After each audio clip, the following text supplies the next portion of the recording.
Situasi Manchester United pasca kekalahan atas Galatasaray sepertinya benar-benar kacau, di mana menurut laporan Manchester Evening News, suasana ruang ganti pun kini jadi mencekam. Bahkan Eriksen usai laga menjabarkan betapa sunyinya kondisi ruang ganti tim. Hal yang wajar mengingat musim ini, MU ini terlalu banyak error sehingga mereka bisa kalah 6 kali dari 10 pertandingan. Tak hanya itu, Dimitar Berbatov bahkan berani menyebut jika Andre Onana adalah big problem, selain tentunya Rashford dan Bruno yang sebelumnya emang udah beberapa kali dibahas.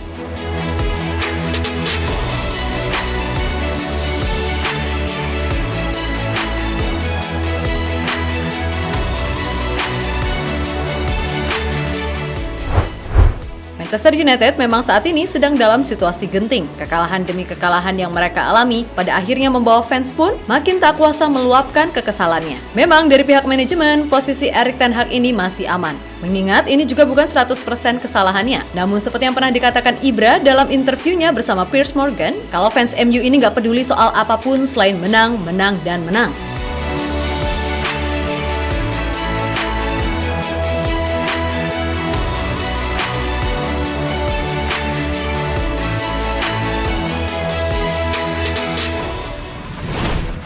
Yap, lebih lanjut, beragam hasil minor itu tentu saja membuat suasana MU ini jadi tak kondusif. Seperti misalnya, usai MU dihajar Brighton, pemain seperti Bruno, McTominay, Victor Lindelof, dan Lisandro Martinez disebut terlibat keributan. Sesuatu yang kemudian dilanjutkan saat Casemiro tampak memarahi Bruno pada sesi latihan. Hal-hal itulah yang pada akhirnya membuat suasana ruang ganti menjadi chaos. Apalagi disebutkan banyak pemain yang merasa jengkel kepada Rashford yang maruk, serta Onana yang hobi blunder.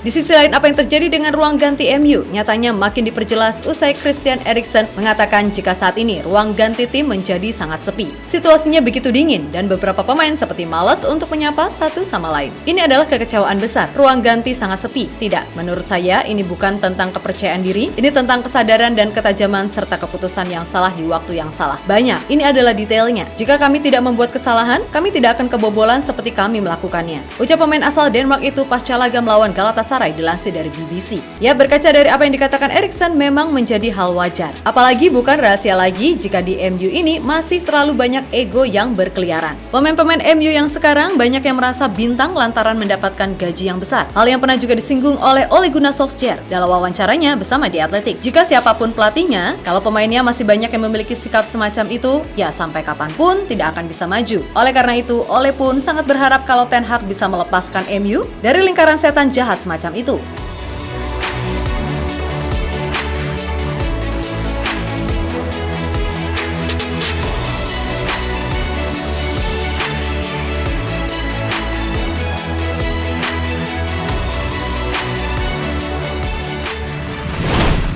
Di sisi lain, ex-penyerang MU, Dimitar Berbatov, punya sudut pandang lain dalam melihat ini semua, di mana ia pun tak segan menyebut Onana sebagai salah satu big problem yang dimiliki MU saat ini. Pasalnya, bagi sekelas kiper yang dibeli sangat mahal dan punya tanggung jawab besar, menggantikan seorang David De Gea yang udah satu dekade lebih mengabdi, penampilan Onana ini jauh banget dari harapan. Kebobolan 18 gol hanya dari 10 pertandingan, plus terlalu sering blunder, membuat Berbatov coba untuk menganalisis sebenarnya kenapa sih si Onana ini. Posisi penjaga gawang adalah posisi yang sulit, aneh, dan sensitif. Penjaga gawang adalah jenis yang berbeda. Onana pasti akan menjadi pemain nomor 1. Namun, kepercayaan dirinya menyebabkan dia melakukan banyak kesalahan. Anda bisa melihatnya dari bahasa tubuhnya saat melawan Galatasaray. Kadang-kadang dia lupa bahwa dia harus memainkan permainan yang cerdas. Pemain lain tentu akan mempelajari cara Onana bermain. Itulah yang terjadi saat melawan Galatasaray. Dia perlu menjaga kepercayaan dirinya. Manchester United mengontrak Onana karena suatu alasan. Dia kiper hebat dan dia akan terus bermain seperti ini karena Erik ten Hag menyukai sepak bola seperti ini. Ucap Berbatov dilansir dari Manchester Evening News.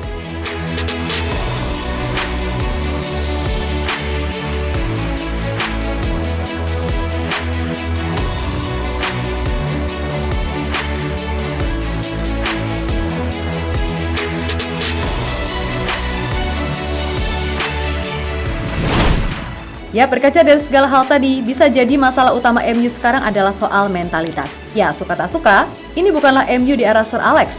Yang kita tahu punya mentalitas Spartan yang luar biasa. Sekarang ini MU lebih banyak diisi pemain yang ibarat generasinya udah agak menye-menye.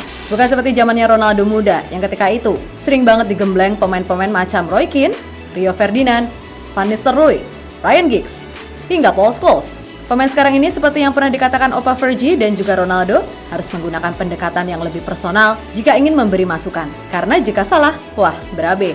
Ya bahasa kasarnya baperan lah. Intinya begitu, Ten Hag harus bisa menyesuaikan juga dengan sikon yang ada. Boleh saja ia bersikap keras kepada Ronaldo ataupun David De Gea, karena bagaimanapun mereka berdua punya mentalitas yang kuat di samping egonya pun juga kuat. Tapi paling tidak Ronaldo dan De Gea ini sebenarnya bisa loh jadi contoh yang baik seandainya Ten Hag tak menyingkirkan mereka. Namun ya gimana lagi? Semua udah terjadi, dan kini fans MU yang sentosa pastinya hanya bisa berharap kalau situasi semacam ini bisa segera membaik.